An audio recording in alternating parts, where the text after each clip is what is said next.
വൈദ്യുതി നിയന്ത്രണത്തിൽ നിയമസഭയെ തെറ്റിദ്ധരിപ്പിച്ച് വകുപ്പ് മന്ത്രി സണ്ണി ജോസഫ്.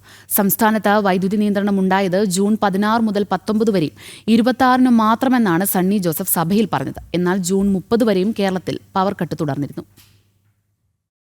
വേനൽക്കാലത്ത് വൈദ്യുതി ഉപഭോഗം കൂടിയതും പിന്നാലെ മഴയുടെ ലഭ്യത കുറഞ്ഞതും വൈദ്യുതി പ്രതിസന്ധിക്ക് കാരണമായെന്നാണ് കേരള ഇലക്ട്രിസിറ്റി ബോർഡിന്റെയും വൈദ്യുതി മന്ത്രിയുടെയും അവകാശവാദം. പ്രതിസന്ധി കടുത്തതോടെ കഴിഞ്ഞ മാസം വൈദ്യുതി നിയന്ത്രണം നടപ്പാക്കി.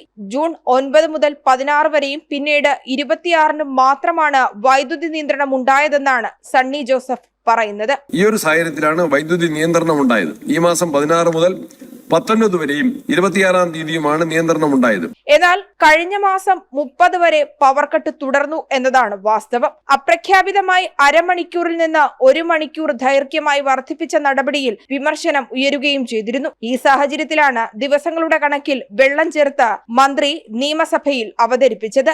ജനം, തിരുവനന്തപുരം.